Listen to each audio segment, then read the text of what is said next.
അപ്പൊ ഇതെന്താണെന്ന് മനസ്സിലായോ? ഇത് ഉലുവയുടെ ഇലയാണ്. ഇതിപ്പോ ഇതിലേ കൊണ്ടുപോയപ്പോഴും ഞാൻ വാങ്ങിച്ചതാണ്. അപ്പോൾ ഇതിവിടെ അടുത്തുള്ള ഒരാൾ തന്നെ കൊണ്ടുവന്നതാണ്. അവരിങ്ങനെ വീട്ടിൽ തന്നെ കൃഷി ചെയ്ത് ഉണ്ടാക്കുന്നതാണ്. അപ്പൊ ഇതേപോലെ തന്നെ മല്ലിയില, പുതിനയില, പാലക് ചീര, പിന്നെ പെരുംജീരകത്തിന്റെ ഇല, വെണ്ടയ്ക്ക, കത്തിരിക്ക, ഇതൊക്കെ ഇങ്ങനെ കൃഷി ചെയ്യുമ്പോഴേ ഇങ്ങനെ കൊണ്ടുവന്ന് വിളിക്കാറുണ്ട്. അപ്പൊ ഇതിന്ന് കൊണ്ടുവന്നപ്പോഴും ഞാൻ വാങ്ങിച്ചതാണ്. ഇത് ഞാൻ അന്നുണ്ടാക്കിയില്ല, പിറ്റേന്ന് ഉച്ചയ്ക്ക് ചോറിന്റെ കൂടെ കഴിക്കാൻ വേണ്ടിയിട്ടാണ് ഉണ്ടാക്കുന്നത്. അപ്പൊ ഇത് ചപ്പാത്തിയുടെ കൂടെയാണ് സാധാരണ കഴിക്കാറ്, ചോറിന്റെ കൂടെയും കഴിക്കാം. അപ്പോൾ ഇത് ഉണ്ടാക്കിയെടുക്കാൻ, പെട്ടെന്ന് ഉണ്ടാക്കിയെടുക്കാൻ നല്ല എളുപ്പമാണ്.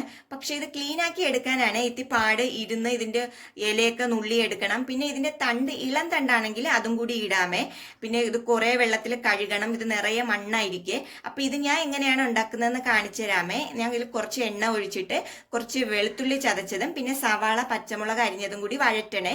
എന്നിട്ട് കഴുകി വെച്ചിട്ടുള്ള ഇതിന്റെ ഇലയും കൂടി ഇട്ട് ആവശ്യത്തിനുള്ള ഉപ്പും മഞ്ഞപ്പൊടി ഇട്ട് എടുത്താൽ മതി. അപ്പൊ പെട്ടെന്ന് ഉണ്ടാക്കിയെടുക്കാം. അപ്പൊ ഇന്ന് ഉച്ചയ്ക്ക് കറി ഇത് മേത്തിയുടെ ഇതും പിന്നെ മോര് കാച്ചിയതും പാവയ്ക്ക കൊണ്ടാട്ടവും നെല്ലിക്കയും പപ്പടം വറുത്തതുമാണ്.